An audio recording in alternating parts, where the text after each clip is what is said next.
Hi everyone, this is Emily Detweiler, and this is my PowerPoint on the Inquiry Lab on water filtration.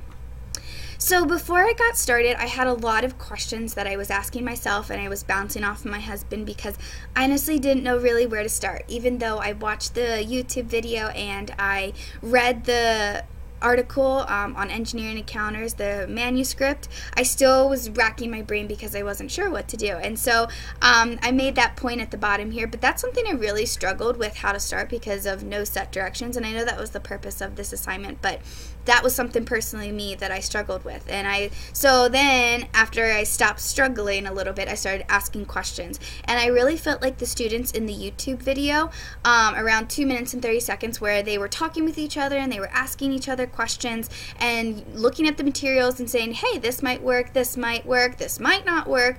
And so these are some of the questions that I asked myself. I asked, what order should I put the materials in? Reading the article where they used the earth as a model really helped me, because then I started thinking of the different layers of the ground and how water would be able to trickle through and be filtered.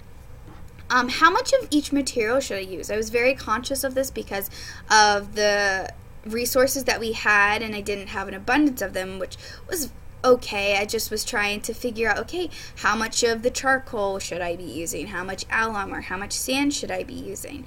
So that was something that I was trying to be conscious of.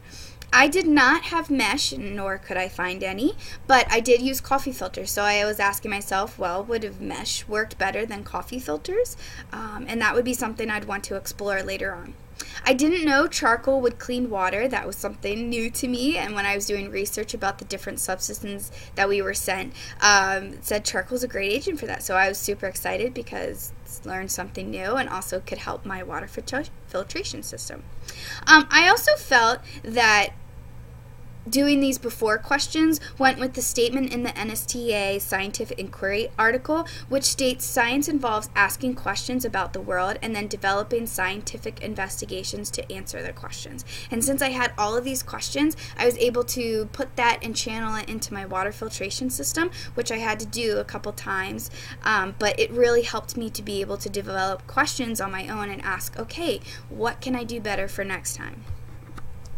I made a quick time-lapse video of the first time. So this is the first time that I did created my water filtration system, and I decided to put use the substance from the least fine to the greatest fine. So I started with charcoal, and I went with sand, alum, and then the gravel.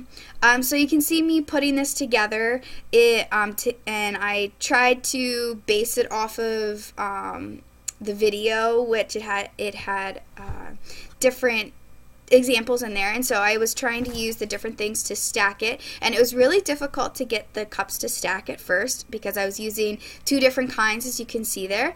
So probably next time it would be better if I would have if I would have used all the same cups. So what I learned from this is not to tear apart the coffee filter. I was tearing it apart rather than just setting it in as a coffee filter, and that really made a difference because when I poured each substance into each of the cups, some of it went outside of the cup and not in the filter, and so then that was trickling through and it wasn't becoming clean.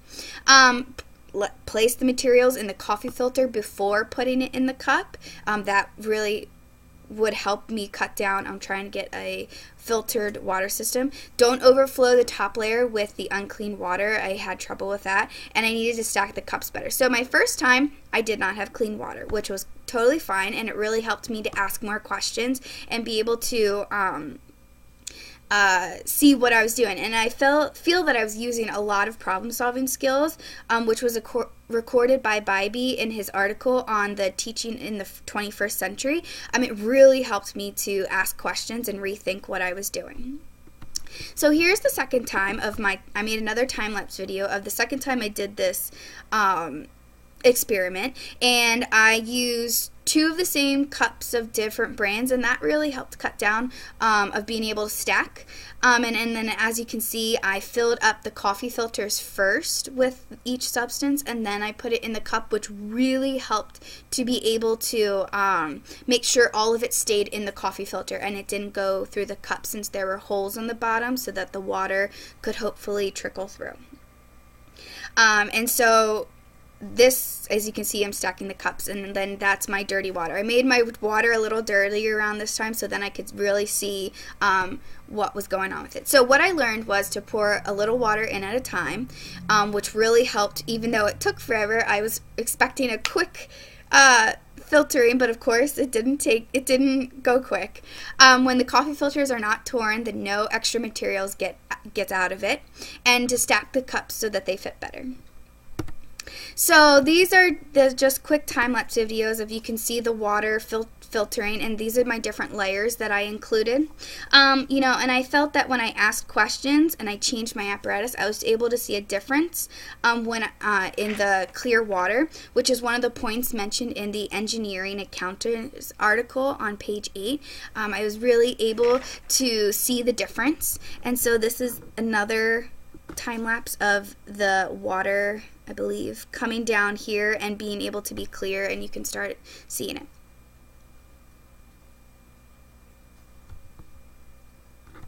So for the inquiry continuum, I circled all of them on the learner self-directed because I really felt that I was on my own and having to ask questions and having to gather data and everything that I needed to learn from this experiment. I felt that I did it on my own, and it was really great because then I can see how my kids and how my students would be able to react to this, and something that they would be able to do. Of course, I'd probably have to guide them a little with second graders, but I think once they start getting used to it and start thinking, I need to think about this on my own, they'll be able to do it.